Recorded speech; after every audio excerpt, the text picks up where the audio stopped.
This is a presentation of Northeast Streaming Sports. Good morning. You're listening to the Mac and Jack Sports Show on Northeast Streaming Sports. Good morning, everyone, and welcome to the Mac and Jack Sports Debate Show. We're on every Saturday, 8 to 10 a.m. Tomorrow we'll have our This Week in Sports, so tune in tomorrow to watch me, Jack, and Jim play. Good morning, Jack. See, you got your top-ranked boxing shirt on, ready to rock the world. How you doing? Yeah. One of our debate questions has to do with boxing, so it fits in. You know, I tried to get my wardrobe according to the pattern of the show. There you go. So good morning to everyone. Hope you enjoy the show. So, Jack, let's get into it. Of course, Babe Ruth is an icon, a legend, and it adds to his legend, his myth, I guess you could say. He's bigger than life. So during one game during his great career, he pointed out to center field, and he hit a home run to the center field, over the center field wall. And as legend has it, he called that shot. Now, I don't think there's anyone alive that can attest to this. I don't think there's any witnesses alive that can attest that this really happened. But if you look back, you see it. He did point to center field, or maybe at the pitcher, or maybe the center fielder, or maybe even a fan in the stands, and he hit the home run out there. So my question to you and the people out there is, did he really call that shot, or was he just like making fun of the pitcher or something like that? Man, oh man, Mac, if you were a boxer, you'd be coming out throwing haymakers. No mention of the NCAA tournament. No mention of the World Baseball Classic. No mention of all these football moves. It got right to the debate question, so yes. I better be ready, okay? Yes. But, we talk about everything that's going on in sports. And if you have to talk about American sports, at least, the biggest icon has and has always been Babe Ruth. I mean, don't tell me Michael Jordan is bigger than the Babe or any other athlete in any other sport. I mean, he's bigger than life for what he meant during his time. And when you have an icon that big, they have certain legendary feats that people like to point to. And they want those legendary feats to be true, even though they might be a myth. In the case of Babe Ruth, you want him to do the most amazing things. Look, when I was a little kid, I'd watch Mickey Mantle up. I'd want Mickey Mantle to hit the ball 1,000 feet. I'd want him to do something really heroic. I'd be by the TV set. I mean, that was a big part of my life, looking up to see what my idol could do. You want him to do something special. You don't want him to fail, and you never let him fail in your mind. So Babe, during the World Series against the Chicago Cubs, and I think 1932 was it, if I'm not mistaken. Oh, boy, I should have had that. But the Cub bench is jockeying the Babe, giving him a hard time. And that's what they did back in the day, even more so than today. There was a lot of verbal chatter going back and forth. I mean, even though pitchers would throw at batters, it was less of a concern. Today, if you jockey a pitcher too much from the bench, you're more likely to get thrown at today. So there's a little less chatter in that sense going on, but we understand the intensity of rivalries like we had with the Yankee-Red Sox rivalry, 20 years ago or so. So the Babe gets a couple of strikes on him, and he kind of points. But where did he point to? I mean, there's some footage and the footage is inconclusive. Was he pointing to the Cub bench? Was he pointing yet one more strike left? What exactly he was doing? And the pitcher was someone named Charlie Root. Charlie Root, to his dying day, swears the Babe didn't call his shot.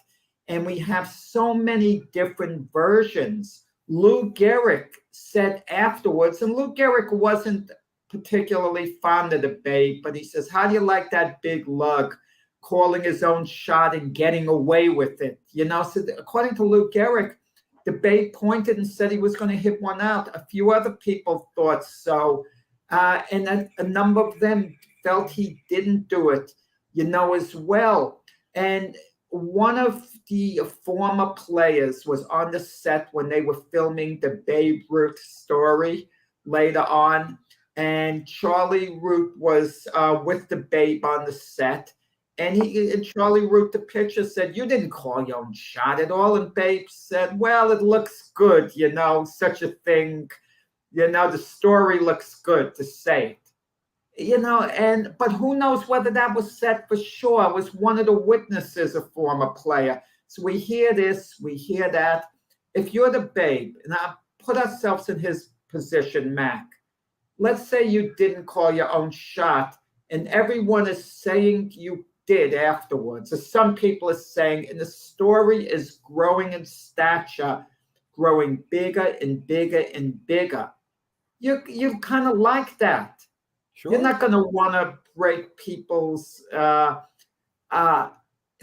myth, thought on that. Even though it's a myth, they're looking at you as a legend, like you pull off the most heroic feat ever, and you don't want to say, "Hey, guys, by the way, I didn't really call my own shot. It's all make believe." So if you're asking me, did the Babe call his own shot? The answer is no. Right. Rick Sherlock. Well, you got to listen, Rick, here. That's why you're tuning in. I mean, I'm the A side of chattering away. Mac likes to ask the questions. I like to answer. I think he wanted to know if you were there for the interview of Babe Ruth. I think that's what he was asking. Was I there for the interview? Let that be. I'm going to say yes, Rick. I'm going to let that myth grow as well. I was there for the interview. I was there with the Babe. That's how myths grow, Rick, the whole time. I mean, it gets bigger, bigger, bigger as time goes along, and people want to believe it. Mac, there was a myth when I was a kid that Mickey Mantle hit a home run 565 feet. Right. For years, we believed it was 565 feet. Now, modern technology tells us no one can physically hit a home run 565 feet. Right. Mickey probably hit the ball about 450 feet, and it rolled an extra 100 plus feet. And they found the ball somewhere. And unscientifically, they measured it, and someone just threw out a number, was 565 feet. And the legend of Mickey Mantle hitting a ball that far grew. Well, I mean, if you think about, Yankee history and batters, how many home runs were more significant than that, right? I mean, you got the Chris Chambliss home run against Kansas City. You've got the Reggie Jackson's 3 home runs in one game. You mentioned the Mantle home run. I think during that game, if I'm not mistaken, Ruth called the shot. I think, I might be mistaken, that Lou Gehrig had 3 home runs that game, if I'm not mistaken. Lou Gehrig followed up the Babe, and he hit a homer right after. The pitcher Charlie Root said this after, and it's easy to say after. Had the Babe been calling his shot, he said he would have knocked the Babe down. Yeah. He would have thrown at him, after. But it's easy to say afterwards. But how are you supposed to feel if you're Charlie Root living the rest of your life? And that's what you're linked to. The Babe called his own shot off. Charlie Root won over 200 games in his career. He was a terrific pitcher. And to be remembered for that, Mac, that's what makes sports kind of cruel in a way. You can have a great career, just one bad play, and you're going to be remembered by that. I gave an example of this in an earlier show. Paul O'Neill had his number retired by the Yankees. Why is beyond me. All respect to Paul O'Neill. He was a great Yankee, but not a legendary Yankee to get his number retired. Give me a break on that. I couldn't believe it. You may as well retire a whole bunch of numbers now. Sure. But the point is, Paul O'Neill caught the last out, Mac, on David Wells' perfect game. What happens if Paul O'Neill dropped that ball for an error and David Wells didn't get the perfect game? Paul O'Neill wouldn't have his number retired by the Yankees because he'd be remembered for a blunder like Bill Buckner was. Right. Bill Buckner, over 2,700 hits in his career. You can make an argument now with the Hall of Fame being a little diminished, with the little lesser guys getting in, not the really iconic guys, that Bill Buckner deserves consideration to be a Hall of Famer. You can argue that at this point in time, but what's Bill Buckner remembered for? What's Scott Norwood remembered for? He had a good career as a kicker. He's remembered for wide right. Yeah. It's one play, and that's what Charlie Root of the Cubs is remembered for, the guy who gave up the homer to the Babe when he called his shot. But did he really? I say no. I say no. I'm going to go with the legend. I'm on the boat. Let's say he did it. Let's just let it ride, Jack. I mean, you want to let it be. Let it be. You just want the legend to go on, Mac. You just want to be happy. You want to embellish in the Babe's legendary feats, and but the reality, whether he did it or not, you don't want to know the truth. Sometimes people don't want to know, Mac. You don't want to know the truth. You just want to. And to add to the Yankees' legendary home runs that are probably more significant than Babe Ruth, I mean, Bucky Dent with the Red Sox that shot over the Green Monster.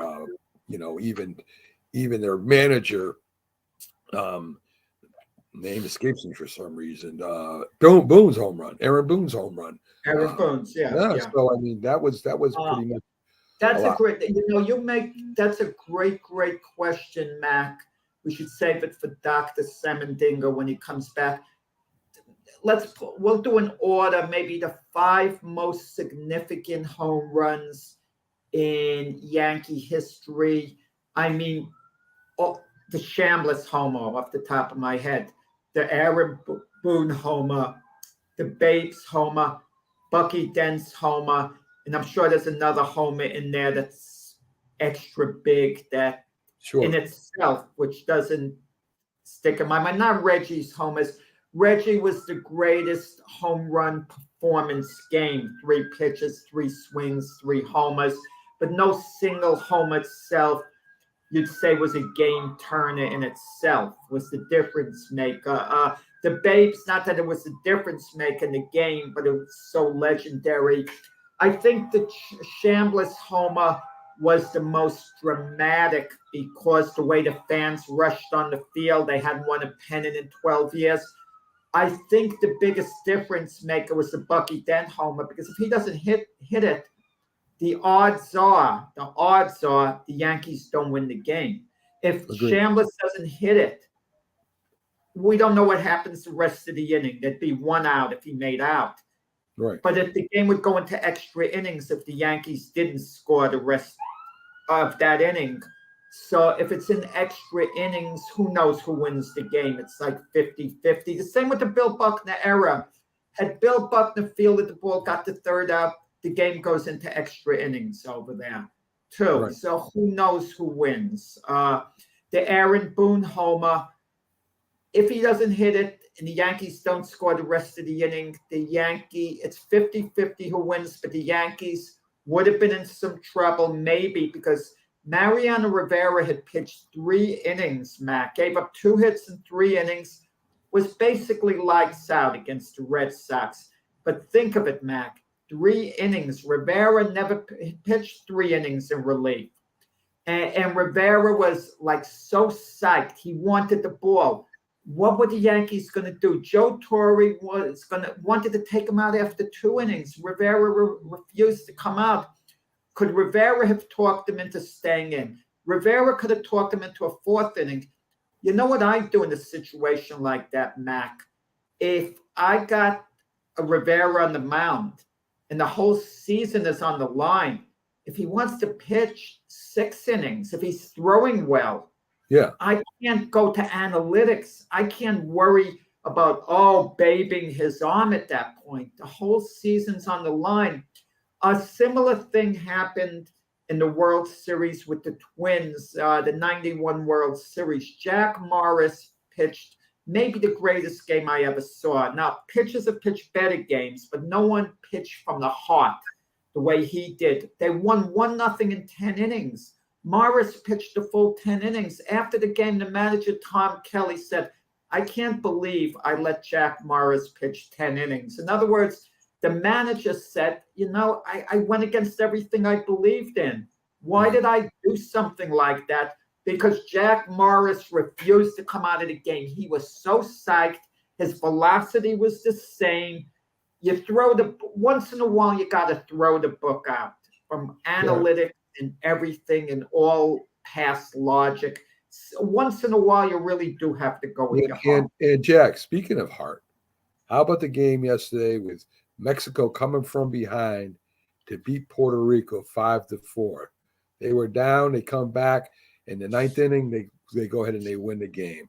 I mean, that's a game for World Baseball Classic. That's a game for the ages. And I mean, these guys have fun. They play hard, and Mexico did his thing yesterday. Yeah, Randy Rosiano made a great catch. The Tampa Bay outfielder who's playing for Mexico to preserve the win. Mexico came down from 4-0. Sometimes we think there's fate that's going to play a role in it, that's going to be justice, it's going to be a storybook ending. It doesn't always work that way, Mac. I remember Scott Brocious saying after the tragedy of the World Trade Center, the Yankees in the World Series a couple of months later, losing to the Arizona Diamondbacks.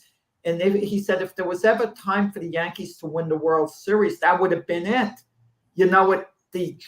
Now, a Yankee World Series wouldn't have taken away at all from the tragedy of the World Trade Center, especially those who lost loved ones. But with everyone so down and depressed what was going on, if they ever needed just a little emotional boost, that would have provided it. Showed us New York strong. We came back. We won the World Series the way we did. Yet the Yankees lost it.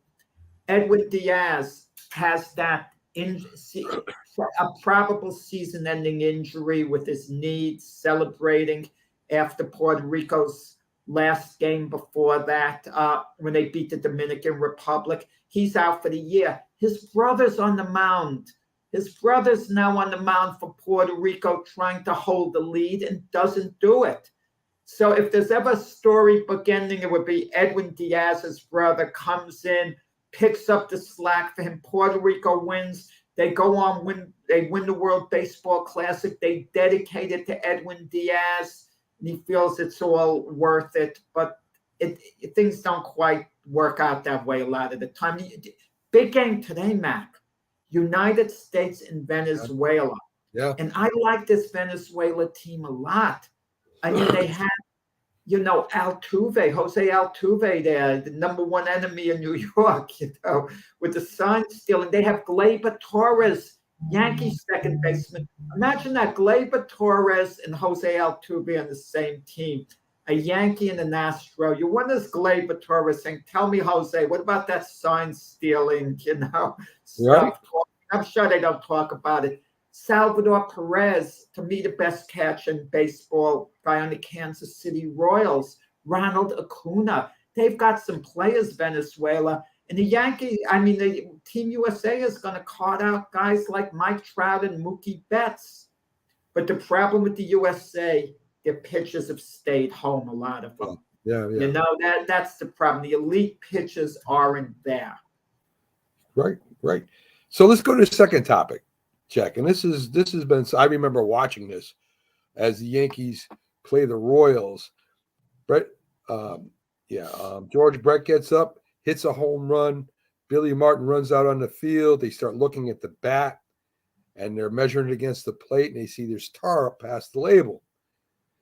The umpire, not the umpire, one of the I think it was one of the Kansas City Royal coaches, grabs the bat, tries to run down the hallway. Yankee security is chasing him. The umpire's chasing him. They're trying to get rid of the bat. George Brett goes nuts. He looks like he's going to kill the umpire because he calls him out. So, Jack, in your opinion, I think they replayed the game where it left off, and I think the Kansas City Royals won, as a matter of fact. But in your opinion, was that the correct call to have him called out? I don't remember, Mac, and I'm not doubting you at all what you're saying, the accuracy of the coach trying to get rid of the bat. I don't remember that. I remember Brett hits the home run. Billy Martin comes out very calmly. The umpires are looking at the bat, checking it out, the length of how far the pine tar could go up on the bat, then turning to the dugout and motioning he's out. Okay? And then Brett running out, going ballistic. It's a miracle he didn't hit the umpire. That guy, he had lost it. He was insanely out of his mind. If I'm seeing George Brett running at me, even if I feel I can handle him, I'm running the other way. This is a crazy man at that moment. You got to wait for him to be a little sane before you hit him back, because he would be oblivious to pain at that moment, But he's gone crazy. Fortunately, he didn't put a hand on the umpire, but he had lost it, and he was out. And the question's this, Mac: why have a rule if you're not going to enforce it? So initially he's called out. Now it's given to the commissioner's office on appeal. The commissioner's Bowie Kuhn. Bowie Kuhn was not a good commissioner. Not a good commissioner. A commissioner being given a decision like that is supposed to be unbiased. Make a decision based on the merits. But Bowie Kuhn hated George Steinbrenner, couldn't stand George Steinbrenner. So he didn't want the Yankees to benefit by this. So, he turned it over, I think, to Larry McPhail in the whole office. Were they in cahoots, or did they, maybe cahoots is the wrong word, did they communicate together? In any event, they overturned the decision and they came up with this reason. Well, it goes against the spirit of the rule. What the heck's the spirit of the rule? Either it's X amount of inches up on the bat or not. There's no spirit of the rule. Either the pine tar was too high on the bat or not. Of course, Brett should have gotten called out based on the rule. Now, was it a bad rule? Was it a bad rule? You can argue that, okay? But if that's the case, you maintain the decision, he's out, and then you change the rule later on upon reflection. Right. Well, why have the rule there if you're not going to enforce it at all? He should have been called out based on that rule. Then they resumed the game a month or so later. They're like 2 outs in the last inning, and I think the Yankees defensively or something had to take the field before they got up. The Yankees had one more inning left. I think they hit something along those lines, and they put players in different defensive positions as a protest. But this was a case of Bowie Kuhn once again not liking George Steinbrenner, and that reflects on the type of commissioner Bowie Kuhn was. If you could be that partial and let your personal feelings enter into a baseball decision, that basically sums up the type of commissioner he was. I agree. And, Doc always says the rule is the rule. And that was the rule at the time. And as you say, if you want to change it following year or whatever, that's fine. But at that time, the Yankees should have got the win there. And you speak of home runs, and let's take a look at the home run king. And to me, Jack, is still Babe Ruth. Babe Ruth has 60 home runs, and he played in a lot less games than Roger Maris, a whole lot less games, well, not a whole lot less games, but less games than the Yankee captain right now, Aaron Judge. So to me, Babe Ruth is still the home run king. What are your thoughts on that? I mean, different seasons, different circumstances. When Roger Maris broke Babe Ruth's record, he played in 8 more games. And one of the arguments against Roger Maris, too, saying, well, he had it a little easier because he had Mickey Mantle batting behind him, meaning they never intentionally walked Roger Maris all season long because then they'd have to get to Mickey Mantle. So they pitched to Roger Maris. They didn't want to put him on base with Mickey Mantle up next. Mickey Mantle was more feared than Roger Maris, and he hit 54 homers that season beside until he got injured late in the year. But then again, look at Babe Ruth. If I'm not mistaken, I mean, I don't know. I can't remember that year. I should have looked that up. We said a little while ago in the World Series when the Babe hit his so-called shot, called a so-called shot, the next batter was Lou Gehrig. So that tells you the Babe is getting pitches to hit if he has Lou Gehrig hitting behind him. So that's something I would have to look up. I never thought about before. Who hit behind the Babe that season? But the bottom line is this. Roger Maris did have 8 more games. Yeah. And you can't ignore that. I mean, a season is a season, yeah. But then Roger Maris could say, well, they had more travel. They had all these night games and they had to get on planes, go here and there. Then there's a fatigue factor. It's different elements. It's like different circumstances. How do you compare one to the other exactly as far as who holds a record? Let's say they add in 8 more games to 172 games this season. And a player has 61 homers after 162 games. Then he hits 2 more and passes Aaron Judge with 8 more games to play.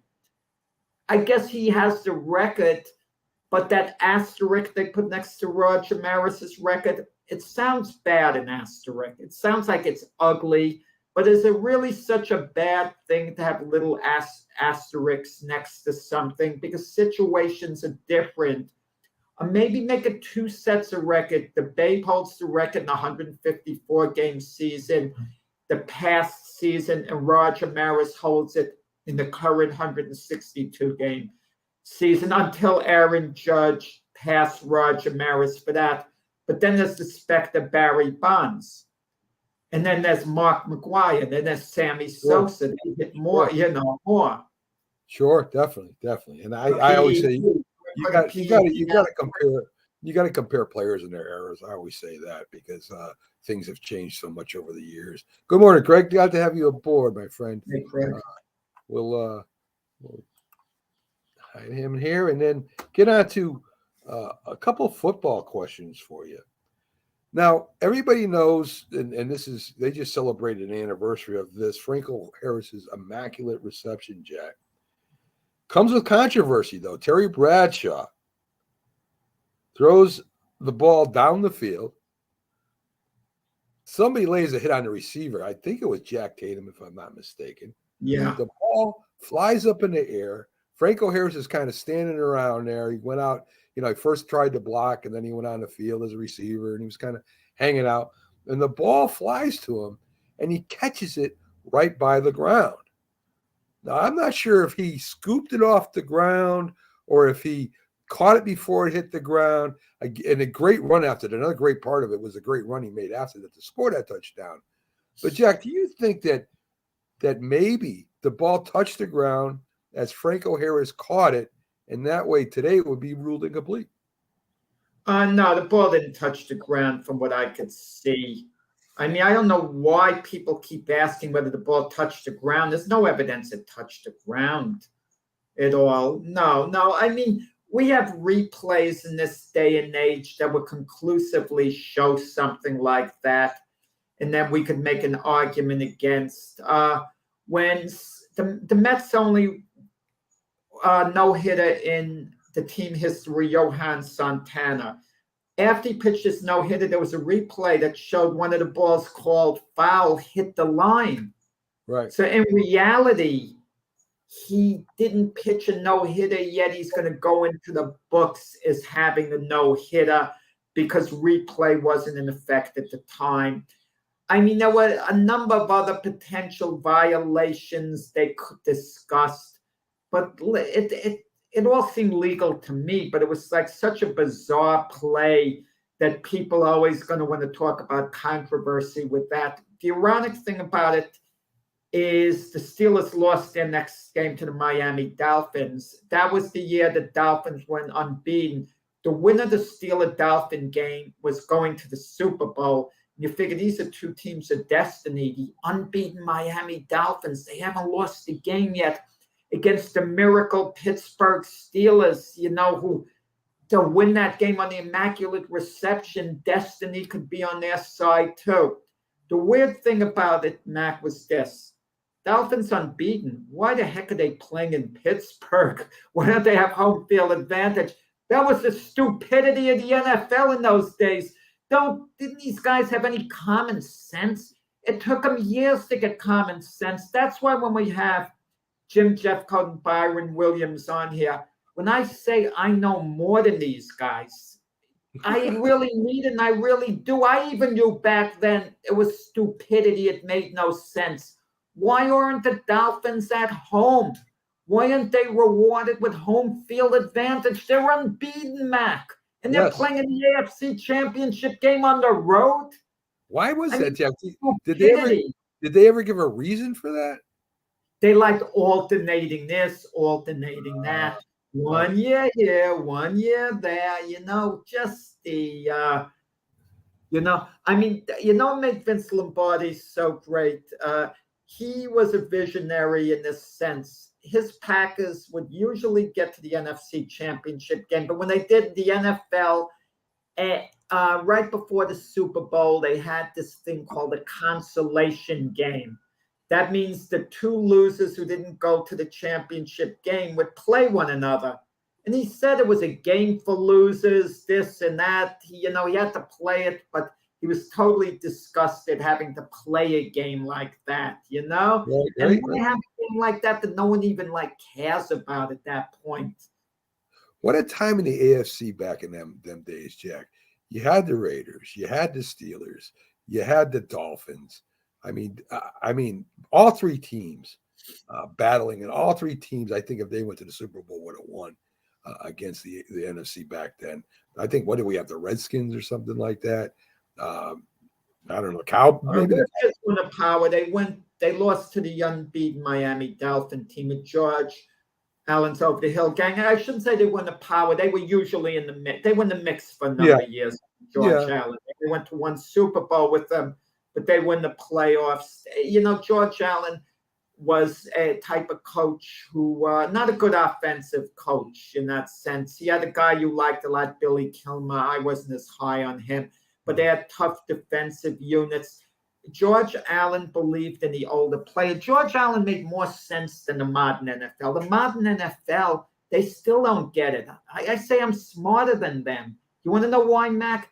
If I can get a really top-of-the-line player from another team and I can fit him under my cap, he's worth a first-round draft choice. But people go, oh, no, you can't give 2 first-round draft choices for this guy. If you get a proven guy who is going to perform, in other words, you're not trading 2 unproven players for him. Like, let's say it's the 18th player in the draft. You're so worried because, it's a number 1 draft choice.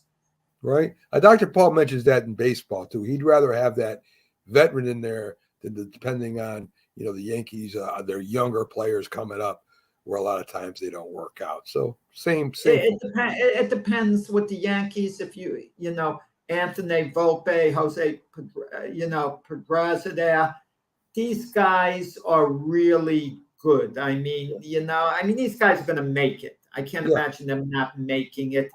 I understand what you're saying. Certain, prospects,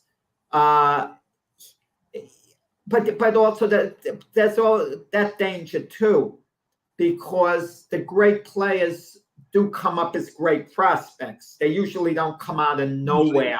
Yeah. We see their potential a lot of the time, and to trade a superstar player away, a potential superstar player away, I kind of be a little reluctant, especially these young players with superstar potential. You have them under team control for a number of years. Right. And then especially if you have a vision, you can sign them to a long-term deal where you could have them for a lot of years. Teams do it like the Mariners with Julio Rodriguez, the Braves, Ronald Acuna, the Padres, Fernando Tatis. You basically give them career deals. It's a risk for the team, but you're paying them less money than you would if they make it. You're rolling the dice in a way, but you have to believe in the guy's potential.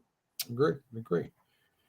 NFL, when we were talking about the Raiders and the Steelers and the Miami Dolphins, this game was between the Dolphins and the Raiders. And the game's almost over. Ken Stabler, one of the better quarterbacks at that time, one of the better quarterbacks on the Raiders, was quite a character. He goes out and Jack, he's running, I think it was to his left, Miami Dolphin defenders all over him. He basically tackles him. He's in the grasp. His knees are touching the ground. He throws the ball up in the air in the area of the wide receiver. It might have been Casper. I think that's who it was. Yeah. Casper catches the ball. Raiders win the game. An unbelievable play. But in today's NFL, I mean, I don't know if in the grass still counts or not, but I know if any part of your leg touches the ground, the play is over. So in today's NFL, that would not have been a touchdown. But back then, it was a touchdown, Jack. So what are your thoughts? Is that the correct call for that time? Well, in the grass, you just said it, Mac. In the grasp wasn't in effect at that time. It wasn't in effect, so they can't call in the grasp. No one even heard of in the grasp. It didn't even exist. If you would have proposed a rule at that time, Mac, that in the grasp, they would have laughed at you, Mac. Yeah. They would have laughed at you in the grasp, it would have been comical. The way you laughed at me, they would have laughed at you, Mac, with that proposal over there. I don't even think today they would have called in the grasp in that play because the game is on the line. As long as the quarterback could move a little, I could say that helmet catch with Eli Manning, wasn't he in the grasp in a certain sense when he got, and then he kind of got free? Right. I mean, they could, if it was a regular season game in the second quarter, who knows whether that would have been called in the grasp for sure. But yeah, it was a legitimate touchdown. I watched the replay again yesterday to be sure. Stabler's knees did not hit the ground. So he got rid of the ball on time, and it was a legitimate touchdown, a very memorable play. As he's going down, to get rid of the ball like that, off balance, that he can make an accurate throw from in close. People don't remember how big a playoff game that was between the Dolphins and the Raiders. The Dolphins were two-time Super Bowl champions back-to-back, unbeaten season, and they followed up the unbeaten season by going 12-2 the next year and winning the Super Bowl. They had a better team when they repeated than when they were unbeaten. When they were unbeaten, they kept winning, but they didn't truly dominate. Case in point, in their three playoff games, the two playoff games in the Super Bowl, the year they were unbeaten, they won those three games, Mac, by a total of 17 points. 3 games by a total of 17 points. The following year, in the Super Bowl itself, they beat the Vikings by 17 points, and they beat a great Minnesota Viking team who, unfortunately, whenever the Vikings under Bud Grant got to the Super Bowl, which was 4 times, they always got their head handed to them, but they had, some great players, those Viking teams. And so now the Dolphins are 2-time Super Bowl champions, but they're meeting the Raiders, who are a traditional powerhouse. What a matchup. The emotions were so high. The Dolphins go ahead, I think, with 2 minutes and 1 second left.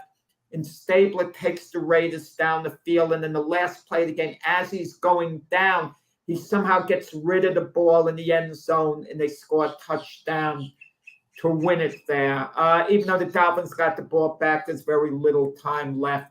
So they had their pass picked off, and that basically took care of it.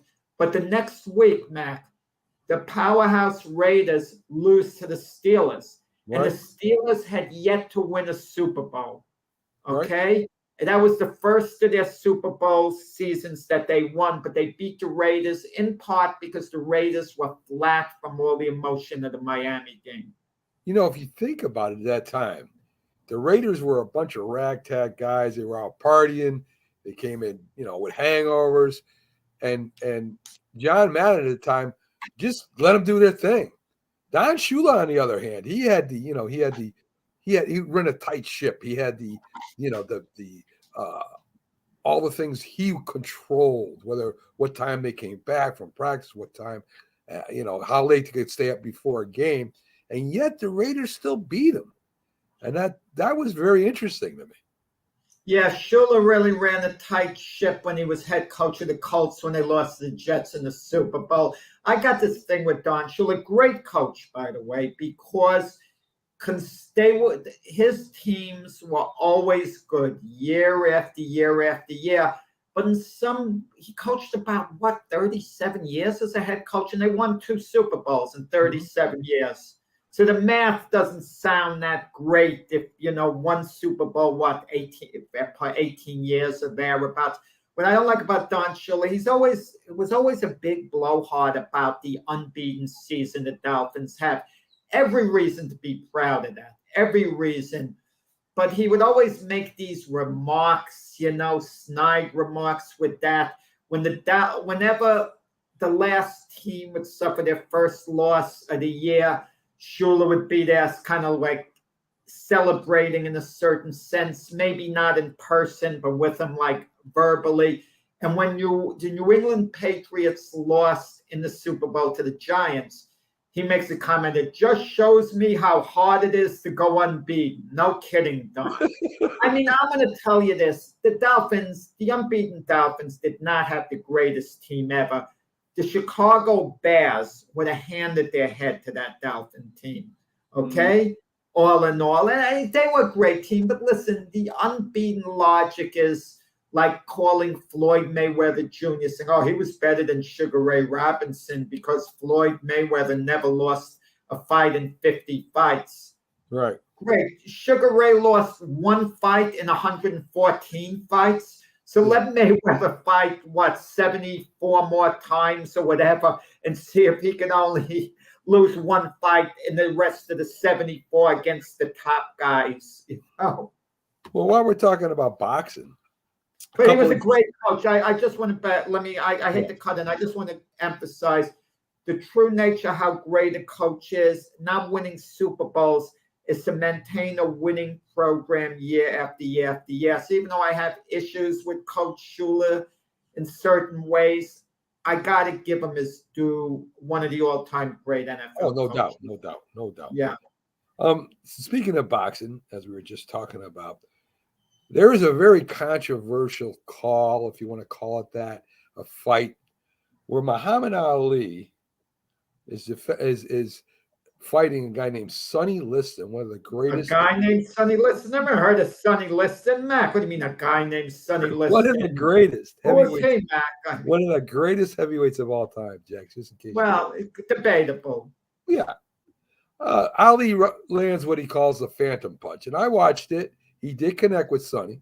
It was a quick right, but there wasn't a lot of power behind that punch, Jack.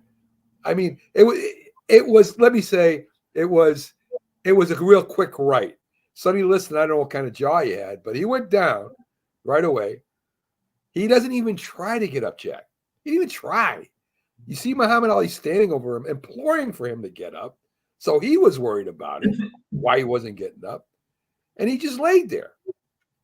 It's well known that Sonny Liston had some mob connections. The mob was involved somewhat in his career. So what do you think, Jack? I mean, let's not talk about the punch itself. Let's talk about Sonny Liston not getting up. Why would he do that? Why? It's a mystery. I mean, I would have to go along the lines that the stoppage was legitimate knockout. You see the still pictures broken down by frames, and you see Ali land the chopping right. And when he lands it, you see on impact Liston's head going down. And then Liston went down. People don't want to believe that Liston can get stopped by a certain punch because they felt he had an iron chin. He absorbed the best punches of Cleveland Williams, for example, one of the hardest hitters, certainly of his era, who hit Liston with everything. And no one had ever really hurt Liston throughout his career. And they couldn't comprehend Liston getting stopped. But keep in mind, this was in the rematch against Ali, okay? And No, the mob connection there, Rick. No, it doesn't. Why would they want Oh, come on. to win the fight? Come on, because everybody was betting on Sonny Liston. That's why. And they not were- in the rematch. In the first In the fight, first fight? Liston was a 7-1 fit, but this was the second fight. Okay. This was the rematch. And Liston was a 7-5 favorite. It was close. It was Right. close. That's And still this is a heavyweight title. a favorite, Jack. That's still favored. So if the mob says, Sonny, you're going to take a dive, we'll take care of you. Don't worry about it. You don't think he would take a dive back then? And it's well known, Jack, that Sonny Liston was involved with the mob. That's well-known fact right now. Okay, so every fight like that, you're saying anytime a guy is an underdog, he's going to, he's favored, he's going to do business. Come No, on. but it's been cleaned No, up. it's not. No, this is the heavyweight title. There's more money to be made being champion. Ali hit him legitimately with a right. The only thing I will say that causes suspicion, Ali had some doubts right after. Yeah. Ali had some doubts. Ali stood over him and said, get up. Yeah. Ali had some questions in his head in the immediate aftermath. Did I really hit him hard enough? But look, we doubt what we want to doubt. Sugar Ray Robinson knocks out Gene Fullmer. Gene Fullmer had an iron chin. The only time Fullmer was really knocked out in his career, he hit him a short punch, okay? A short punch that traveled like 6 inches, and Fullmer gets counted out. Now, Liston's version's this. Ali was standing over him, and he said, to get up, you have to put one hand on the canvas to kind of boost yourself up. And Ali's standing over him. What people forget is Liston eventually did get up. And what they forget is the fight actually resumed. And Ali was attacking Liston, and Liston was covering up. And then the referee, Jersey Joe Walcott, was summoned by Nat Fleischer, the Ring Magazine editor, who had tremendous clout at that time. Tremendous, because Fleischer was the biggest media voice in all of boxing, the most respected one, because Ring Magazine was it. Unlike today, where Ring Magazine is basically just in a digital version. I mean, even though it does carry some weight, not nearly the amount that it did years ago, not nearly. And Fleischer told Walcott the fight's over. You counted him out. Then Walcott runs and says the fight's over. But the fight easily could have continued. Yeah. Okay? I can argue it all in all. There's this thought, too, that Liston was legitimately knocked down. He didn't really make as much of an effort as he could have to get up, because you saw Liston rolling around the canvas a little. Everything was bizarre in the way it was handled. I mean, we're never going to get a true answer to that. I'm naive a lot of the time, Mac, believe it or not. I really am. I like to believe what I see is actually what's happening, the true reflection of what's going on. Right. And we've had things like that before. Look, when Jack Johnson lost his title to Jess Willett, okay, there's this famous picture of Jack Johnson on the canvas holding his hands up like this. And later Jack Johnson said, I took a dive. Right. He said, I was blocking the sun like this. And people said, there's your evidence. Jack Johnson didn't want to get the sun in his eyes, so he was holding his gloves like that. But if Jack Johnson was going to take a dive, why wait to round 26? It was scheduled for 45 rounds, as insane as it is. And you conclusively see Jess Willett hit him with a big right hand that dropped him. Right. So Craig Wilson. Good question. Where was I? You know where I was actually? This was a rarity. It was the only boxing match, the rematch between Tyson and Evander Holyfield. I wasn't in Vegas. I wasn't covering the fight, actually. I was watching it as a fan. I went to my sister and brother-in-law's place to watch. It's highly unusual. And the weird thing about it was I didn't pick up on the bite in the beginning. My sister actually pointed it out to me. He doesn't know a thing about boxing, not a thing. And said, hey, he bit him. And I said, like, what? You know? And then Tyson did. I mean, man. But Holyfield forgave Tyson for the bite. He says, look, it's okay. He lost it. Me and Mike are friends. Of course, Evander should forgive Tyson for the bite because Evander admits when he was an amateur, he bit an opponent, but he didn't bite him in the ear. He bit him on the shoulder. Yes, that was Andrew Galata was a biter too. That's bad. Biting, you can't put up with it. It's just boxing. What did they get? A 6-month suspension? You bite a guy, you can bite him in the face. They'll suspend you for 6 months. Never mind, you're not fighting for 6 months anyway. Yeah, there you go. So biting is bad. Jack's new saying, biting is bad in boxing. All right, so there you go. And Craig, thanks you for all the information. Yeah, thanks, Craig. Craig knows his stuff. He does. He's a big Tank Davis fan. Yes, he is. He's going to stick. He's sticking with Tank all the way throughout his career. So he is. Yeah.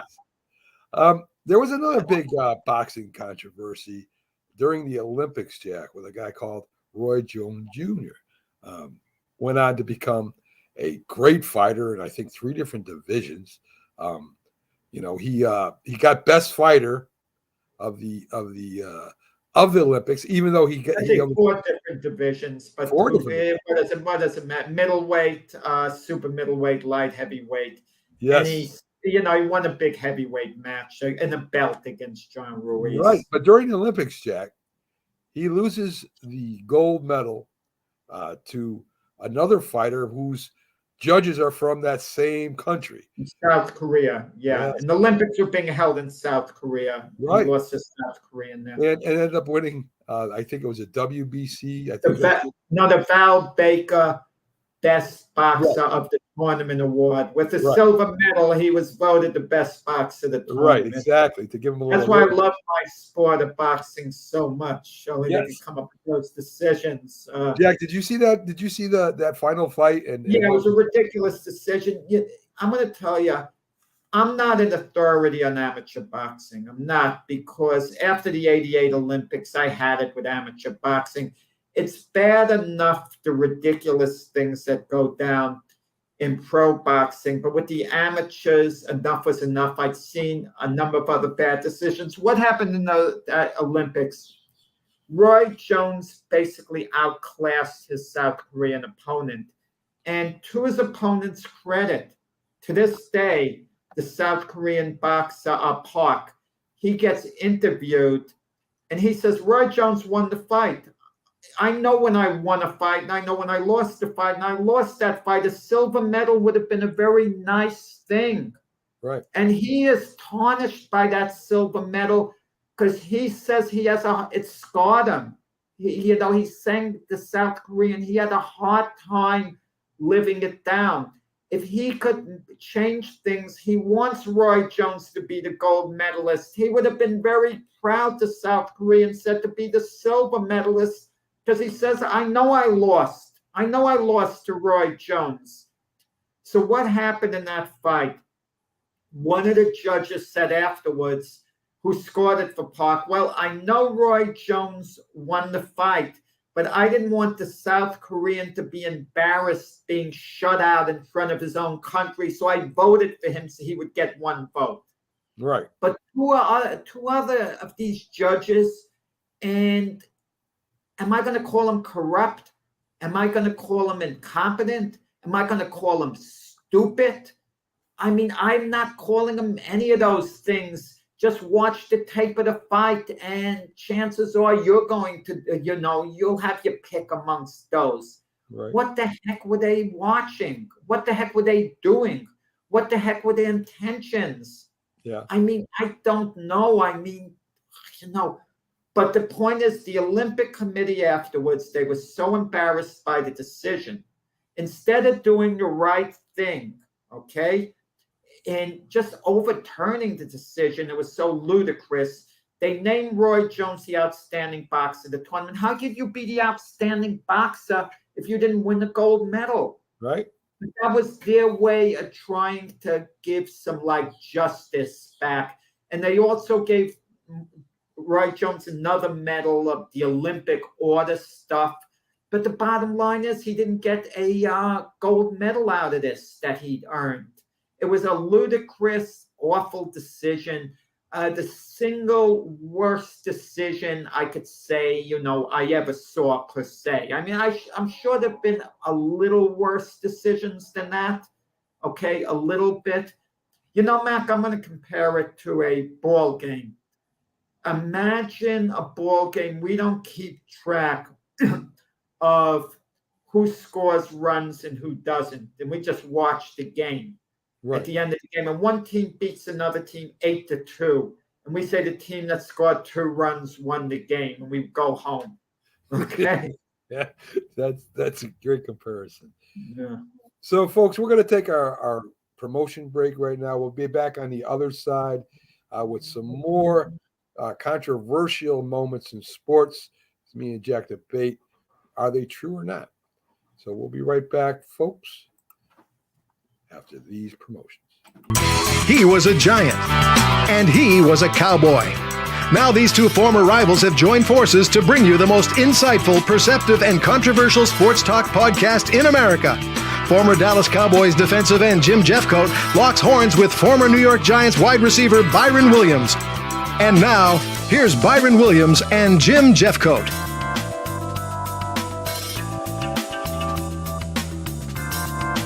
If you like the sweet science, get ready to talk boxing on the Gloved Fist podcast with top boxing writers Frank Latirzo and Jack Hirsch. Frank, a former amateur boxer out of Philadelphia, writes for NY Fights and can be seen on the Boxing Channel. Jack, an amateur boxer who competed in the New York Golden Gloves, was a 6-term president of the Boxing Writers Association. And now, here's Frank Latirzo and Jack Hirsch. It just might be the greatest sports franchise in the history of sports. A place where legends are made, and there's always something to talk about.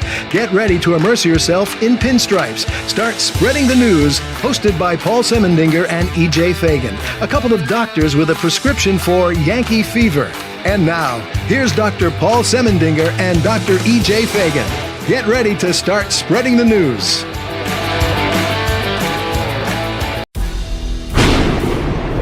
See right now, without LeBron, Lakers are struggling. Let me tell you about a team I hate, all right? I know the Dallas Cowboy fan is here, so I had to make sure he knew how much I hate this team. I'm ready. I've often said that the people who run baseball, they try very hard to ruin it. I'm from Brooklyn. I don't have a problem saying it to his face. Oh, I'm from Brooklyn. Hey, get any...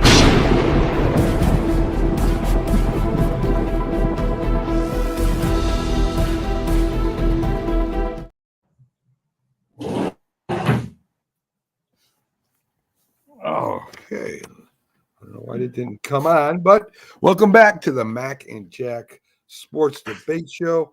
We're debating some of the controversial moments in sports right now, whether these things actually happened or not. So, Jack, let's get back to covered that. Let's get to the NBA for a minute. The three-pointer play, I think, was first in the Boston Celtics player. I'm trying to remember his name now. I think it was Ford, hit the first three-pointer of an NBA history. Maybe Chris Ford. It was in the ABA. The ABA invented it, Max. So right. It's not like the NBA should get any credit at all for who made it first. They left at the three-pointer. Max, why are we giving them credit? Red Auerbach, the Celtics coach, GM. He wasn't a coach at the time anymore, but the legendary Red Auerbach laughed at it, saying to make a basket worth an extra point. And even Pat Riley for years said, it's fool's gold, the three-pointer. But now teams are living off the three-pointer with analytics. They're showing that if you shoot more threes, even if your percentage is a little less than 2-pointers, it adds up more. This is why I believe in analytics, Mac. I mean, show me what the analytics say if you take enough three-point shots, even if you miss compared to 2-pointers. I'm open ears to something like that. Well, let me ask you this then, Jack. who would you take? You're the GM, and the draft's coming up, and you got this terrific 3-point shooter in college, or you got a big man. Say we'll compare. Let's compare Curry to Embiid. So you had a shot at taking either Curry or Embiid in the draft. Who you taking? That's a great question. I take Joel Embiid. Okay. I mean, all factors equal, if you have the exceptional big guy, I mean, you always have to go with the big guy. The problem is teams put too much emphasis on big guys who aren't as good as a smaller, skillful guy. I mean, who am I going to take? Hakeem Olajuwon or Isaiah Thomas? Hakeem Olajuwon. But now you ask me, would I take Robert Parrish or Isaiah Thomas? Chances are I would take Isaiah Thomas, Magic Johnson, or Hakeem Olajuwon. Now you're talking Kobe Bryant or Shaquille O'Neal. But you want to know something? Most teams would take Shaquille O'Neal over Kobe Bryant. Okay, most. But now you're talking about Michael Jordan or Kareem Abdul-Jabbar. Most teams would take, I think, Michael Jordan. So, but he's not really a small guy. They're still big guys and they play defense. I mean, it all depends on the players. You know, one of the great mistakes made in NBA history in the draft was the Portland Trail Blazers, okay, taking Sam Bowie ahead of Michael Jordan. In that draft, the Houston Rockets went first. They took Hakeem Olajuwon from the University of Houston. Absolutely the correct pick, 100% to pick Olajuwon over Michael Jordan. Not even close. Jordan was a great college player. Don't get me wrong, national champion, hit the big game-winning shot against Georgetown. But Hakeem Olajuwon was one of the greatest college players of all time himself, and he's from Houston, the Houston area. The fit was off the charts, and it worked out for Houston. Olajuwon was a great player for the Rockets, won a couple of championships, but Sam Bowie, they picked him, the Trailblazers, because they wanted a big man. They picked a big man over the great man. And I knew it at the time. I was saying this makes no sense for Portland to take Sam Bowie over Michael Jordan. Now, you could say Sam Bowie had the injury factors as well, okay? But the point is, even had he been healthy, he wouldn't have been remotely close to Jordan's level. Rick says, Jack, how many championships has Joel had compared to Curry? Okay, Robert Horry's a better player than Curry, Rick. He has 7 championships. You want to go on that, right? I mean, let's call Robert Horry, one of the all-time greats. I mean, he's a solid Hall of Famer, 7 championships. He has 7 rings there. Yeah, it's a good point. I mean, the Golden State teams have been better than, with that Curry's on, have been better than Embiid's 76er teams. I mean, let's be honest about it. Sure. Yeah, but you can listen. It's not ridiculous. You can make an argument if a team had a choice, Curry or Embiid. If they took Curry, the fans wouldn't be crying about it. This is Steph Curry, great player. Yeah, but I'm going to let you know. I've always liked the big men over the small men, and that's because of defense. And, Embiid should be MVP this year because of his defense, not just his offense, which he's putting up some unbelievable numbers there too. I think he had 4 blocks last game and 18 rebounds. And to me, if you're gonna build a team, you build it defensively first, and then put your offensive players in. I mean, could you imagine Curry on the same team with Embiid this year? I mean, having him in the middle and then passing out to Curry to make the shot, and he'd be unbeatable. So I would take Embiid over Curry. Curry is a great scorer, probably changed the 3-point, the game and 3-point shot, no doubt. But I take Curry I take Embiid in front of Curry right now. So go ahead. Well, let me put it another way. The last few years, so this way we have a body of work. Take Embiid off the 76ers and take Curry off the Warriors. Yeah. who has a better team. Golden State clearly has a better team than the Sixers with both guys off their team. Right. I mean, I would definitely agree with that. The NBA's changed a lot. I don't think it's, and we've had this discussion before. It's fair to the former players who were making shots that would be considered 3-pointers today, the Jerry Wests and players like that, who would have a lot more points today, Jack. So, well, yeah, Steph Curry, I mean, you can make the argument he's the greatest shooter, period, in the NBA, greatest 3-point shooter. But there were other great shooters who, had they had the 3-point shot, what would it have meant for Jerry West, who was just a marksman from there? Had the 3-point shot been more popular, what would it have meant for Reggie Miller? Right. I mean, the other great shooters, even Steph Curry's coach, even though he was more a role player, Steve Kerr, he was a great shooter. That would be funny just for kicks, Steve Kerr, like if he were a little younger, having some fun at practice and competing with Steph Curry, just like a shooting drill, because that's the one thing Steve Kerr could do. He could shoot.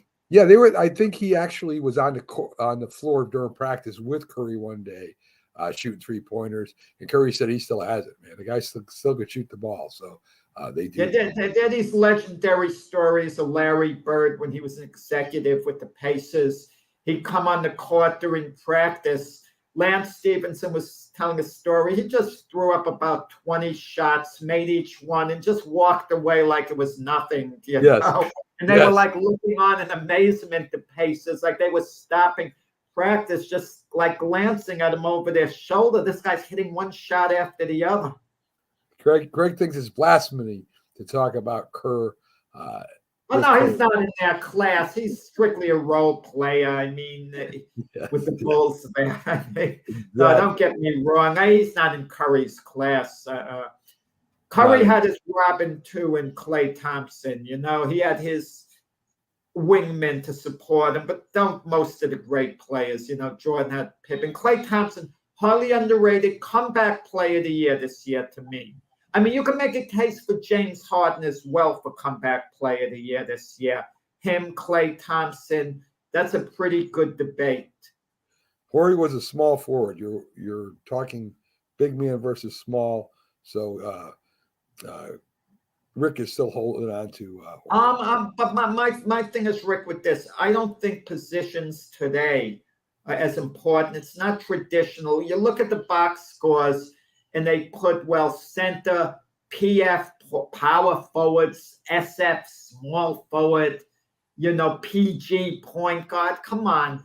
These players are rotating in so many schemes. I don't think it's the same tradition as before. Of course, Joel Embiid is thought of as being a center. Any big guy who clogs the middle, you think of him as being a center. But are they really a center? If Bill Russell were playing today, you might think of him as being a power forward for all you know. Sure. A little bit more on the World Baseball Classic or tournament. Diaz, the closer for the Mets, gets hurt, Jack. And I know you want all the pitchers to play, and they got insurance and all this great stuff. But this may hurt the Mets this year big time, not having their main closer to pitch. And I can see why the owners don't want their players over there, especially the pitchers, playing in the World Baseball League. Yeah, if I'm the World Baseball Classic and one of the guys who didn't come to me, if he gets injured in spring training with his team, I'm going to complain. I'm going to say, you see, he should have been here with us. I mean, the Major League Baseball should have no say over this if they want to do it the right way. A team should have no say. Everyone should be there ready to go in the World Baseball Classic. If you want it to be a credible tournament of the best, that's what should be going on. And, he didn't hurt himself on the field. Even if he did, players get hurt in spring training all the time. They get hurt very early in the season all along. It could happen anywhere, anytime. You keep them away from the World Baseball Classic. They're not going to be sitting on a couch and watching. They're going to be on the field working out. They could get hurt at spring training the same way. The only question I have is with the pitchers.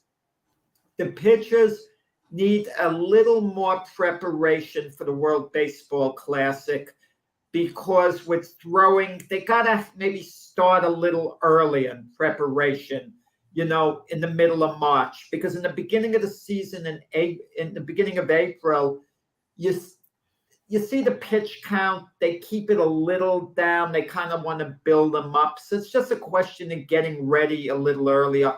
All the players who are playing in the World Baseball Classic, it should be treated the same way you do it in the Olympics. You have the players come to a camp early. You have them all work out together, all get them in shape. I will say this.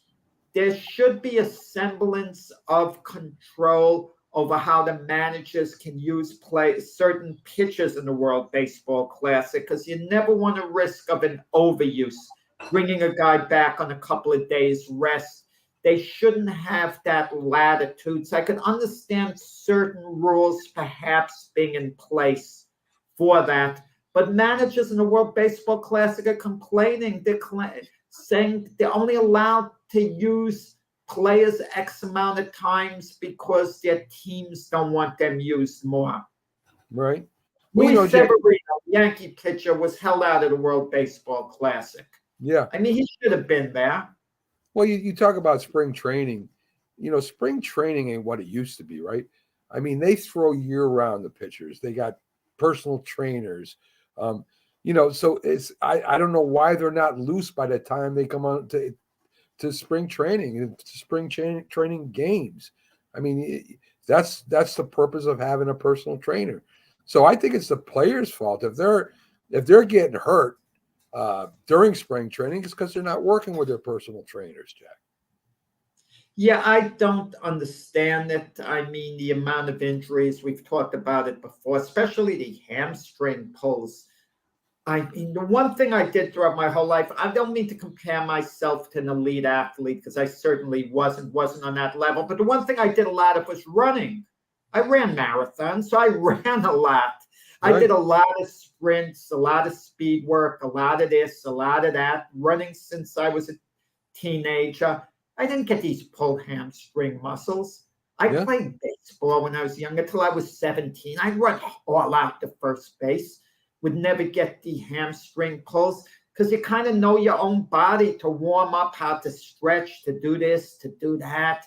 And the amount of guys that are getting injured today, but the Edwin Diaz injury was a fluke. They were jumping up and down, up and down, and all of a sudden he just landed the wrong way. It looked like a player may have made contact with the back of his knee or something by accident. It was a fluke. Yeah, it could have happened elsewhere. It could have happened, could have happened off the field somewhere. And even if someone got hurt on the field, injury is going to happen once in a while. A player could crash into the wall trying to make a catch. Yeah, definitely. And Jack, what are they supposed to not slide because they might get hurt? You talk about getting injured in the hamstrings. I played football 10 years. I never pulled a hamstring. Never, not once. I got hurt. You ran hard? Constantly, Jack. I ran hard. I mean, I cutting, that was my thing. I mean, I wasn't super fast, but I had a lot of moves, and I was cutting constantly, jumping back and forth. Go ahead. You know what I noticed, Mac? I go to the gym, and I notice all these leg machines that people are working on. And I wonder that the athletes, the professional athletes, put emphasis on these leg machines. And I say, I don't need these leg machines. I run. That's how my legs are built up. I don't need a power thing with weights to push it out. Yeah, way too much weights. I just don't understand it. Even with arms with pitchers, okay? You took back in the day, these pitchers would pitch on 3 days rest, starting pitches on a regular basis, and didn't have all these like arm issues. I agree. It's a totally different world. Even the NBA players, Mac, consider this. They ran up and down the court all the time. A guy like Wilt Chamberlain, he missed something like 13 minutes in the whole season. Right. That's it. He played every minute but something like 13 in the whole season, mind you. and he's running up and down the court, in his pro Keds that don't compare to the footwear of today. Yes, You know, yes. And not injured. It's crazy how much it's changed today in sports. Load management today. Tell that to Bill Russell. Load management. God, they laugh at him. We're going to talk a little bit about sports broadcasters because we do listen to them on the regular. There's certain broadcasters we like, we don't like, and they're the ones that like to create controversy for ratings. Jack, Stephen A. Smith, one of the biggest ones that like to do that. He'll just He's say the anything. biggest single name there right now, and I think at the current time, yeah. Yes, and you have this guy Kendricks who appeared on Stephen A. Smith. Kendricks, Perkins, yeah. Speaking about the difference, the MVP selection process, and I guess we'll start with him. I mean, Jack, does race have anything to do with the MVP voting? Maybe it used to. I don't know, but today I don't think that matters like it did way back when. You know, Kendrick Perkins is wrong, and that's just no one is sitting down thinking Jokic is going and vote for him over Embiid, for example, thinking, oh, I want the white guy to get it. Not at all. It's very rare that you get, like, let's say you got an iconic white American player, because it's American voters, I figure, for the most part, if not all. And there's a Larry Bird, who's the symbol of a white player. Psychologically, might a white player subconsciously vote for Bird, a white voter, I mean.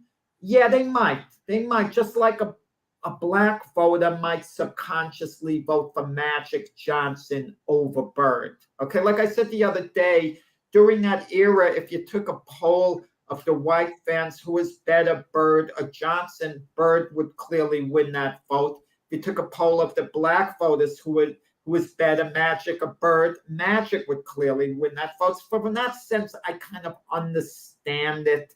But listen, Jeremy Lin came into the league. Notice I'm switching to Jeremy Lin. He made a big buzz. He made a big splash because it was so rare for an Asian player in the NBA to come up and take the league by storm out of nowhere. He was the biggest thing in the NBA for a little while. People were going crazy over him. President Obama stayed up late and watched one of his games in the White House and was said the next morning before he had a presidential briefing, he was talking with his aides. Did you guys see the game last night? You know, that was the buzz that was going on. But with the answer, no. Kendrick Perkins, what are you talking about? You and I, Mac, are typical voters, okay? We're white. Do you think for 1 second we're going to sit down and it's going to cross our mind, oh, we want Jokic to win this. We want a white guy to get the MVP. It is ludicrous. It's ridiculous. And Kendrick Perkins then tried to backtrack it a little, and J.J. Riddick was going on it. Yeah, race is there, but a lot of times maybe subconsciously in certain ways. But I can't imagine a voter for the life of me, one voter saying, I want to vote for so-and-so based on race. But I will say that if in the history of the NBA, let's say a white guy had never won the award, a black guy had never won the award, yeah, you might be kind of pulling for him, but, you know, for it to happen in a certain sense. Sometimes you tend to pull a little for someone who hasn't won something, like Underdog. There's a mother, Mac, of a couple of hockey players, her sons. One of them had been on a couple of Stanley Cup winners, and the other was never on a Stanley Cup winner. So they asked her, who are you rooting for? She said the son who'd never won a Stanley Cup before. Yeah, sure. Yeah, I can see that. I mean, I think we all root for the underdog, person that hasn't gotten something. Yeah, I think so. The other controversial broadcaster I want to talk about is Keyshawn Johnson. Now, once in a while, I watch Keyshawn, Max or something. Max and whoever the other guy is, the basketball. Jay Williams. Thank you. Yeah, I mean, I watch him, and I don't think he's as controversial as he used to be. Right? I think he's more settled. Who's not as controversial? Keyshawn Johnson. I don't think he's controversial as he used to be. You know, throwing me the damn ball and all that stuff. the wars he had with the little wide receiver there. I think it was Walker or something. Wayne Corbett. Ray Corbett. So the only thing that makes me laugh kind of is when they're talking about something and Keyshawn seems kind of lost about what they're talking about. If it's not football or basketball, they start talking about something else. Keyshawn just kind of lets everybody else do the talking and may weigh in at the end. So I don't think he's as knowledgeable as some of the other ones. What are your thoughts on Keyshawn Johnson? I'm not a Keyshawn Johnson fan. Going back from his time on the Jets, terrible teammate. Terrible teammate. I'll give him his due on the field. On the field, he blocked as a wide receiver. When the play was going on, he blocked tenaciously. I give him a ton of credit for that. He never dogged it on the field itself. But when Keyshawn was with the Jets, he was an elite receiver, but there was another elite receiver there, Wayne Corbett, okay? And Keyshawn had to be the man. And even though he wasn't taking a backseat to Wayne Corbett, he constantly put his own teammate down, constantly, the whole time. And just a terrible teammate, an eye guy.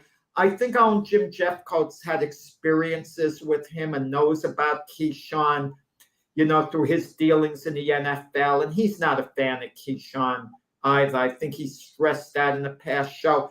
Didn't like the guy, didn't like his attitude, trouble at different places he would go. I mean, just not my type of guy, there. Yeah. So now I see him on this show, and he's on with Max Kellerman, who I'm very friendly with, okay? And Max gets along with everybody. Good person. You won't find a more solid, better person than Max Kellerman. I mean, a genuinely good person behind the scenes, okay? Yeah. In every way, shape, and form. And I'm not a fan of Keyshawn. I'm sorry. I don't think he should have gotten rewarded with this position. And, when Wayne Corbett retired, finally, they were no longer with the Jets. They had both moved on. Keyshawn had won a Super Bowl with the Buccaneers. Corbett retired in part because of concussions. Keyshawn came out with a glowing statement about it's amazing everything Corbett did, that he was going to reach out to him. Well, didn't you reach out to him when you were teammates? He was a terrible teammate towards Wayne Corbett, and it was awful. I have a hard time forgiving him for that. Yeah. Greg puts Max as a boxing guy. Yes, he is, Greg. He has his own boxing show. Good guy. Yeah, I mean, he even came in to our show when Jack was going in and got the Hall of Fame, when he was going into the Hall of Fame. He loves Jack. Before that, imagine that Max came on a while ago, before he was doing a show on First Take with Stephen A. Smith, before he was doing his daily show. He actually came on and did the Mac and Jack Sports Show, which is amazing. People couldn't believe we got him on. Yeah. And, what happened, Stephen A. kind of wanted to move on from Max. They were together 3 years, and Stephen A. kind of wanted to shake the show up. I wonder whether Stephen A. still thinks now whether that was a sound move. Because when he was with Max, Stephen A. would sometimes be frustrated because Max had ideas that were out of the norm at times, unorthodox views on certain things according to how Stephen would feel. But he had a comfort zone, him, Max, and Molly, to go at it. Now he has all these other guys like J.J. Riddick, sometimes Jay Williams. They're pushing back on Stephen A. Smith. And Stephen A's the executive producer. So even though you want to have an open mind, there's only so much you want to take. Yeah. You know the feeling, Mac. I push back on you all the time. Yeah. There's only so much you want to take after a while. Sure. So, there's a lot of announcers now because they were loudmouths on the field that are in broadcasting. Randy Moss, one of those. Sherman, who played with Seattle. Sherman, loudmouth. Yes. Shannon Sharp. Yes. Michael Irvin. The loudmouths, guys, the loudmouths, okay? The boisterous loudmouths who bring attention onto themselves. I mean, who would insult other people. don't care, what other people think, and we're thrilled with these guys. Yeah. I mean, it's I don't want to know. I'm not going to say what I said. What I was going to say, but the guys who really don't act the right way. Sometimes you get guys who act the right way who are given opportunities. Don't get me wrong, like the Manning brothers who will act gentlemanly in a certain sense. Right. Opportunities are there for them. But in these talk show things, you pointed out Keyshawn Johnson, troublemaker when he was a player. He was a headache. Michael Irvin was a headache in his conduct. Richard Sherman, I'm going to compliment him by only saying he was irresponsible, and that's complimenting him, okay? Shannon Sharp, the mouth that roared. He's part of it, and on and on. Michael Irvin, who's before this Marriott thing, Michael Irvin had a number of cases that had been troubling, okay? Right. And these are the guys who are being hired. Who's playing now? Who's going to be hired? I mean, let's think. Jay Morant. Oh, if he retired later, he's going to get an analyst job. He's at head of the list. Alvin Kamara. Alvin Kamara's not that big personality. Yeah. No, not nationally. Not nationally, he's not. Maybe down in New Orleans. Maybe he'll work for a New Orleans station. Who knows? But yeah, I listen. No, that's a bad example. I retract it. His case is going to be going to court. We'll see what transpires. Outside of that case, I can't say Alvin Kamara has any baggage at all. There's been a lot of announcers that were former players and coaches that went on to try to be announcers. I think, and they've gone back too. And I think of some of these guys. Tom Brady's supposed to be an announcer coming up with Fox. You've got, Peyton, Sean Payton, who was an announcer, going back to football. Crowder almost went back to football. A lot of these guys don't make it. I think, if I'm not mistaken, the head coach for the Dallas Cowboys, Jason Garrett, was announcing for a while. I don't know. No. He's in the studio. He was in the studio at NBC doing it with Tony Dungy. Yeah. But I don't know. I don't know if a lot of these things will work out or they won't. I don't know how Tom Brady will be as an announcer. He said some things in the past of challenging some of the players, but is that what people want to see? A good question. The guy who's in that role now, oh boy, I mean, is it Ken Hirschbeck? What's his name? Am I having a brain cramp here? Who Brady has to replace. He's not that good. And people are saying, oh, Brady's taking someone's job away, blah, blah, blah. Fox worked out a deal, $37.5 million, $375 million for 10 years for Brady at Fox. Wow, that's a bit of an overpay by far. They're paying him double market value for that, more than double market value for that. And Brady says he's beginning his broadcasting career in 2024. I think part of the reason, reportedly, Brady was hoping to get back together with Giselle. And I hate to go there and talk about personal stuff, but it's in the news, and kind of wants to show where he can step away from football, be the family man, devote his time with his kids. He's always been a great father, Tom Brady. Kudos to him. He's always been a great dad by all accounts. But, as far as his marriage went, he made this decision. It seems a bit too late at this point, because after she had a lot of talks with them about it, he kept playing, and then maybe didn't realize the repercussions of how it would affect his personal life. But can Brady get in the booth and criticize? You got to criticize. You got to criticize quarterbacks. Yeah. Who's better to criticize a quarterback than Tom Brady? If it's a bad throw, you criticize him. You criticize a coach, this and that. Now you have social media. Other players are coming back at Tom Brady.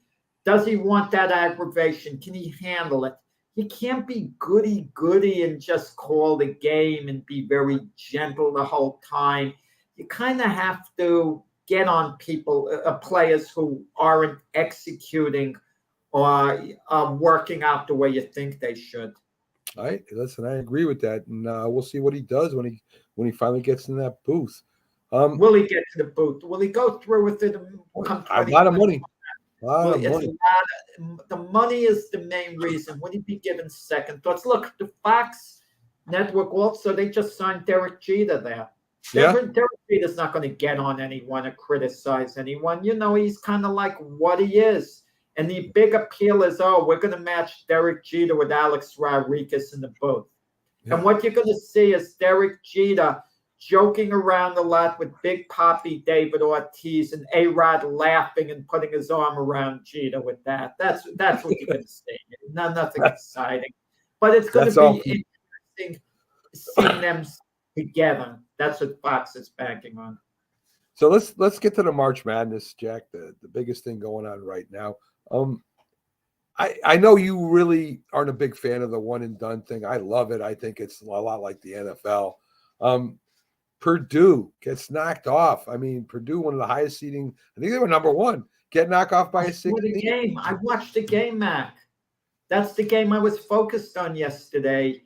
And Fairleigh Dickinson University, Mac, it's only the second time in tournament history that a number 16 seed in that conference knocked off a number 1 seed. Yeah. You know, Purdue had this one big guy in the middle.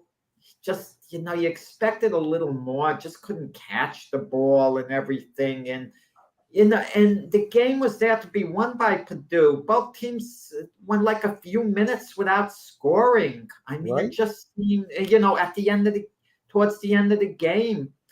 And big upset. I like to a lot of times think of the universities. Purdue is a famous university. You know, even though they haven't won in football in a while, they're traditionally a big name in football. A number of NFL players, you know, went to Purdue. But Fairleigh Dickinson University, what elite high school athlete's going to want to go to Fairleigh Dickinson? Yeah, right. Maybe some now. University, Mac. Maybe now. Maybe if you were, what? Maybe they might want to now, Jack. Maybe you get one now. I mean, who knows? I mean, listen, Gonzaga got some top players would be in the mix. I mean, you never know. But it's kind of heartwarming to see the big underdog win that one big game. And the way they were celebrating, it was TV was nice, the producers of that game, that telecast the game. I think it was TBS, if I'm not mistaken, the TNT. I forgot which one. They took you inside the locker room after as the players got there. I like that. I felt I was kind of there, seeing them celebrating, seeing the happiness, you know, winning a game. You know, this is a big thing for a lot of these kids, just the idea that they could say they win an NCAA tournament. Sure. They were there. Yeah. You know, and Fairleigh Dickinson University, to their credit, they weren't happy just to be there. They came to win, and they pulled off the shocker. Yeah, I mean, I think that's the third big upset. We had a 2-15 Princeton winning, and before that we had another big upset. So it's a little bit more than there used to be, Jack. There used to be upsets, but not like this year anyway. So and folks will be giving you our Princeton, a lot of years ago, they came close to maybe pulling off the biggest single upset in college basketball history. They lost to Georgetown, I think it was 70-69. The Georgetown with Patrick Ewing. Yeah. And those guys that went to the 3 finals in a row, winning one of them.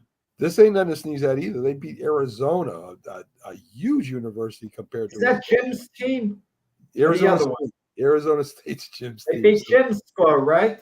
No, Arizona State. I don't know if they're even. Arizona State. I don't know if they're even still in there or not. But I don't know whether Jim. I keep forgetting Jim Jeffcoat, whether he went Arizona State. To me, it shouldn't be the same. Yes, because it's. And we talked a little bit yesterday about the NIT, how it's shrank compared to the NCAA getting bigger, how great of a tournament that was to be in. And, you know, Jack, me and you talked about how, to me, the bigger schools that don't make it in and have young players, or even the schools that have a lot of young players, I think they're missing out not going to these tournaments, to the NIT tournament. Yeah, but Mac, I'm going to tell you, there's such an oversaturation of sports.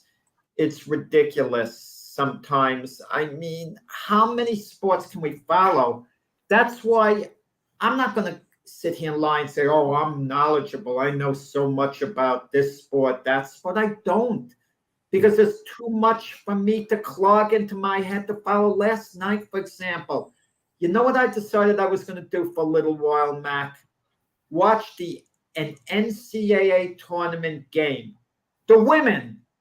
Right? That's what I was starting to do yesterday. I'm starting to watch one of the women's games, and I'm watching for about 20 minutes.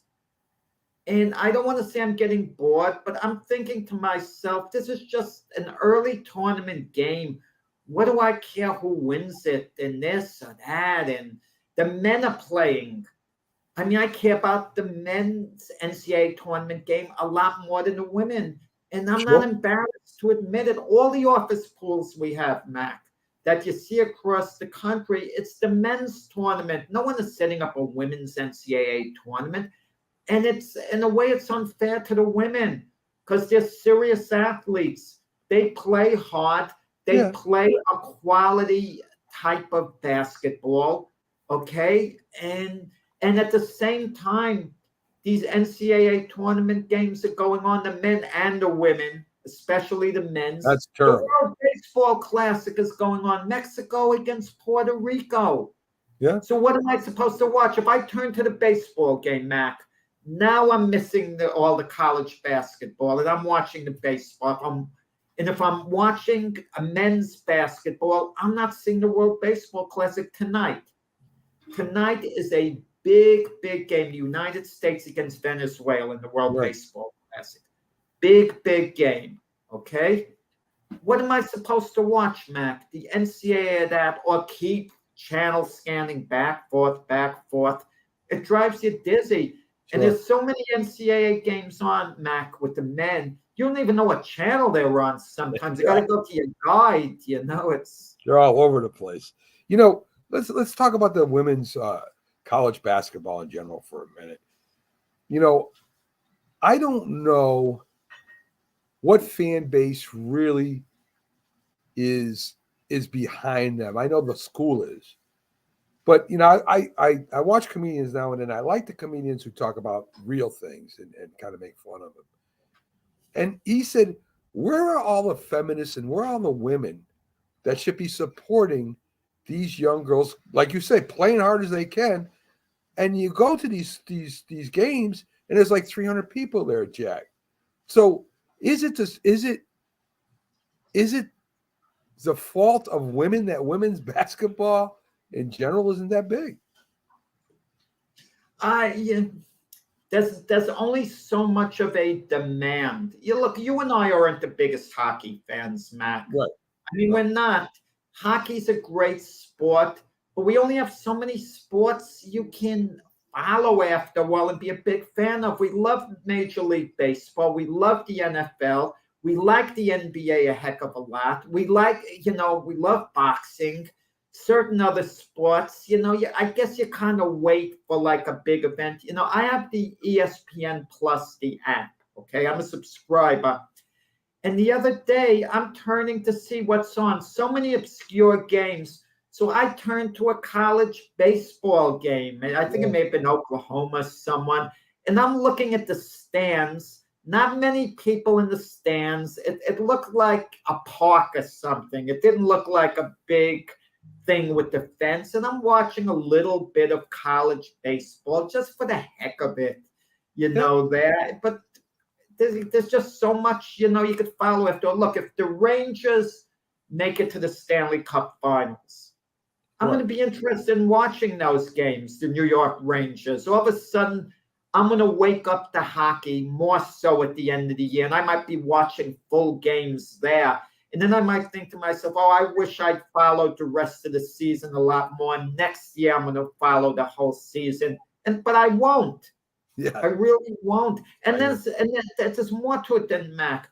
There's the off-season activity that we avidly follow, like the NFL.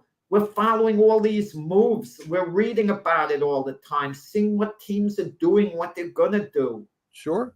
And which reminds me, we talked about it a little bit before the show. Some of these stories, Jack, I'm tired of. And I know they're big, right? I know that Aaron Rodgers is big. Lamar Jackson is big. Where they're going to end up. Will the Jets finally sign Aaron Rodgers? Where is Lamar Jackson going? And I know there's huge interest in this stuff, but I'm so tired of hearing it, Jack. I mean, aren't you tired of hearing these stories day after day after day? It does get a little tiresome. We kind of want put a little bit of a pause on the Aaron Rodgers thing, let it get resolved. But sometimes teams can't make it a move until something is resolved. It holds things up. The Lamar Jackson situation is another team going to make a bid on him? Are the Ravens going to sign him? But you get tired because it's out there too long after a while. Sure. It's out there too long. But I think the media needs to create a story. They need to create news. Listen, we need to create news to do this show. I mean, sometimes the news is drab. It's tiresome. We talk about it before the show, and we might say, look, we know we're tired of the Aaron Rodgers saga, but it's still in the news. I mean, I guess it's the most interesting thing. Jay Moran coming back from his suspension. When he comes back, the media is going to ask him a ton of questions, the same way they did to Kyrie Irving. Right. And then it'll pass until the next guy. Kyrie Irving is not in the news now. By the way, last night, the Mavericks upset the Los Angeles Lakers. Kyrie Irving was double teamed at the end of the game, and he passed the ball off, and one of his teammates hit a shot at the buzzer. Right. Which was kind of like a dramatic win for the Mavericks over the LeBron-less Lakers. It was. I watched some of the game. It was a great game. So the next big thing, I guess, coming up in the NFL anyway is the draft, Jack. There's different philosophies in drafting. Some people, want to build the line, the offensive, defensive lines. The other want the big playmakers, need versus want. We always debate that here. What are your thoughts? Let's talk about the Jets for a minute, because that's your team. I mean, great defense. Offense needs a lot of work. The offensive line needs a lot of work for the Jets. So if you're in the position of GM and you've got a chance to get one of the best offensive linemen from college, or you got a great wide receiver or another need that you have, who are you going with? Well, let's see whether the Jets keep that pick at number 13 or whether they finally just give it to the Packers to settle the Rodgers thing and move on, from that. But I'm a big believer. You just go with the best play available. You never pick according to need unless it's a quarterback at the top of the draft. The Carolina Panthers moved up to number 1. They're obviously going to take a quarterback with that pick. They need a franchise quarterback, even though hypothetically there might be a player from another position who might be a little bit better than the quarterback they're going to take. You got to go with the quarterback. Same way with Houston going second. They need a quarterback in the worst way. See, either C.J. Stroud or Bryce Young is going to be there, one of the two. So if you like both of them a lot, you get the guy who's not taken by Carolina and you're fine. You don't go with another position player who you feel might be a tiny bit better because it's a quarterback. But outside of the quarterback position, to me, it's very rare in which you should pick according to need. Now, the one exception I would make, again, outside the quarterback, would be with the Jets. Because of the Aaron Rodgers situation, they got Alan Lazard to come over. They already have Garrett Wilson. They have more than all. They're Elijah Moore. They're pretty set. They'll be set at the receiver position. Do they necessarily need another receiver? I'm not so sure about that. But I would just go with the best player regardless of position. Jets are solid on defense, but if your best player is someone on the defensive side of the ball, I'm not going to draft an offensive lineman. I'm going to give you a case in point. No team in the NFL needed more help than the Cincinnati Bengals for Joe Burrow after his rookie year. The blocking was atrocious. In the draft, Penny Sewell from Oregon was available, an elite offensive lineman. Yet they picked Jamar Chase, Burrow's wide receiver teammate at LSU. And that wasn't a need wide receiver in comparison to the offensive line. But look at the way it worked out. Jamar Chase turned out to be a star, a key player in them going to the Super Bowl, the year before this one. So I go with the best player all the time, Mac. I mean, just about all the time, unless it's a quarterback. That's just me. I think when you start picking for need, you run into a problem. You let a better player escape.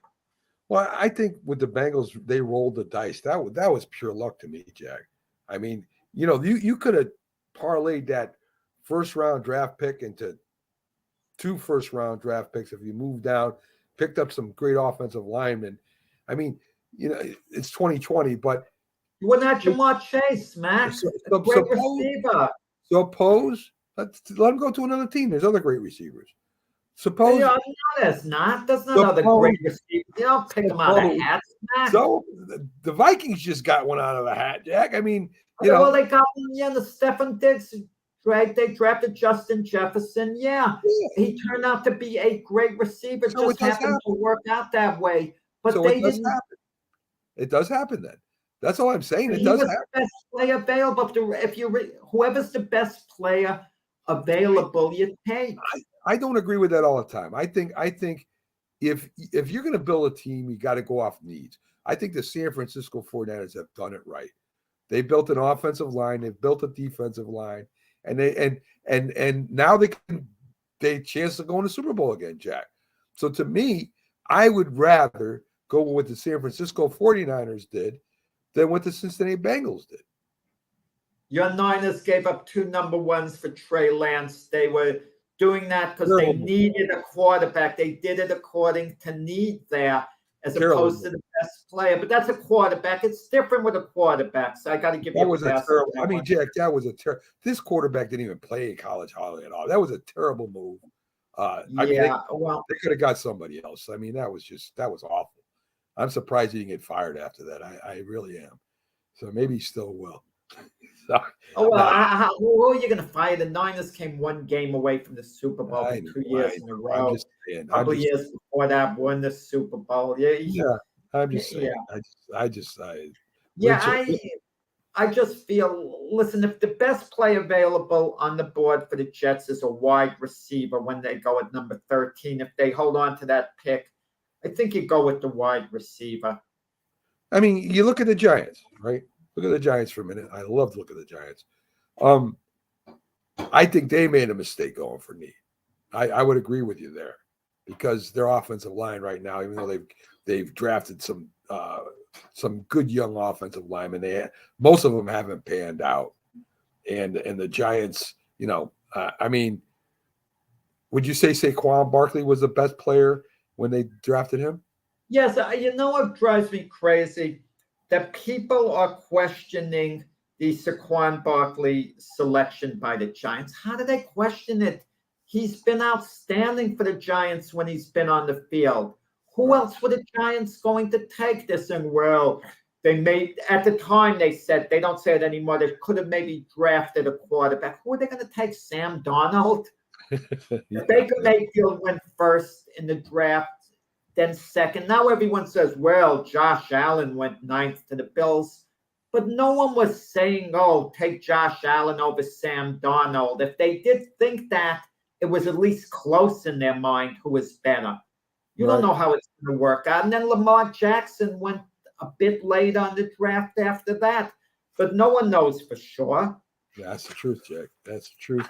Justin Fields, Jack, is he going to be a Hall of Fame quarterback? Well, I'm going to tell you this, Mac. Just 1 second. Your Giants, Julian Love, their safety, Yep. who they bragged about, their defensive leader. Your Giants, he's with the Seattle Seahawks now. Mhm. Yeah. Just to let you know, he signed with Seattle. You can't I mean, I shouldn't say you can't project whether someone's going to be a Hall of Famer, because certainly Patrick Mahomes, after a couple of years, you could project if he stayed healthy, he's going to be a Hall of Famer. Patrick Mahomes is already a Hall of Famer to me, no matter what, because he's went to 3 Super Bowls. If I pushed one way or the other, I'd have to say no. The Hall of Fame's really hard. Is Justin Fields going to be a good quarterback going forward? I would think so. You know, the Bears had a choice. They could have moved on from Justin Fields, and they had the number 1 pick, and they could have traded Justin Fields and seen what they could get back, or what they could have done was do an evaluation. What can we get more for in a trade, for the number 1 overall pick or for Justin Fields? That would have been interesting, because what the Bears got trading the number 1 pick, they got a top wide receiver from the Panthers, DJ Moore. They flip-flopped their picks. So instead of going first, they got Carolina's 9th pick in the first round. They got a number 1 next year and 2 number 2s. Yeah. I mean, a good deal for both teams, I think, Carolina and the Bears all around. But what would the package have been for Justin Fields? Would it have been as good? Would it have been better? Would it have been the same? We'll never know. That's the truth. That's the truth. So, folks, we're going to end the show here today. Thank you for joining us on the Mac and Jack Debate Show. We love having you. Thanks for all the comments and views. And we'll see you tomorrow on This Week in Sports with Jim Jeffcoat as we review the biggest stories in sports, of course, for the week. Have a great Saturday night, folks.